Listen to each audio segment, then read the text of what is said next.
তায়েব শব্দের অর্থ পরিভ্রমণকারী বা ঘিরে রাখা।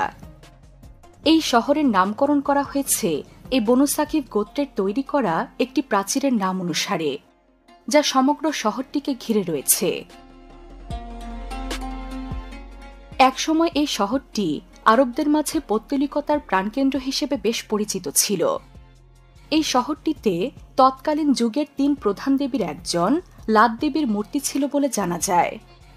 পরবর্তীতে মহানবী সাল্লাল্লাহু আলাইহি সাল্লামের নবুয়ত প্রাপ্তির পর তিনি মক্কার পাশাপাশি হেজাজের কোল ঘেঁষে এই শহরটিতেও ইসলামের আলো পৌঁছে দিতে আসেন।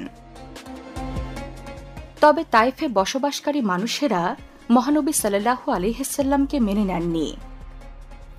তিনি প্রথমবার তায়েফে এলে তায়েববাসীরা তাকে লক্ষ্য করে পাথর নিক্ষেপ করে। অবস্থা দ্রুতই খারাপের দিকে মোড় নেয়। সে সময় হযরত মুহাম্মদ সাল্লাল্লাহু আলাইহি সাল্লামের দেহ রক্তে রঞ্জিত হয়। তায়েববাসীর রূঢ় আচরণের মুখে আল্লাহ তাআলা স্বয়ং নবীর সাহায্যার্থে এবং এ অঞ্চলে গজব প্রেরণের জন্য ফেরেশতা অবতরণ করলে নবী তাদের ফিরিয়ে দেন। তিনি সেদিন তায়েফের অধিবাসীদের হেদায়েতের জন্য দোয়া করেছিলেন। তায়েফবাসীর ঔদ্ধত্যের কারণে ৬৩০ এবং ৬৩১ খ্রিস্টাব্দের মাঝে হুনাইনের যুদ্ধ, তায়েফের ব্যর্থ অবরোধ এবং তাবুকের যুদ্ধ সংগঠিত হয়। এই কারণেই বনু সাকিফ গোত্রের সদস্যরা পরবর্তীতে তায়েফে ইসলাম প্রতিষ্ঠার বিষয়ে আলোচনা করতে মহানবী হযরত মুহাম্মদ সাল্লাল্লাহু আলাইহি সাল্লামের সাথে সাক্ষাৎ করেন।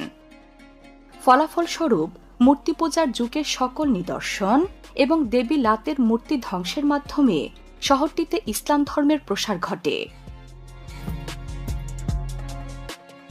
তায়েফে পরবর্তীতে অটোম্যান শাসনের সূচনা হয়, কিন্তু ১৯১৬ থেকে ১৯১৮ সাল পর্যন্ত চলা আরব বিদ্রোহের কারণে অটোম্যান শাসকেরা অঞ্চলটি থেকে পিছু হটেন। পরবর্তীতে ১৯২৪ সালে শহরটি সৌদি আরবের অংশ হিসেবে স্বীকৃতি লাভ করে।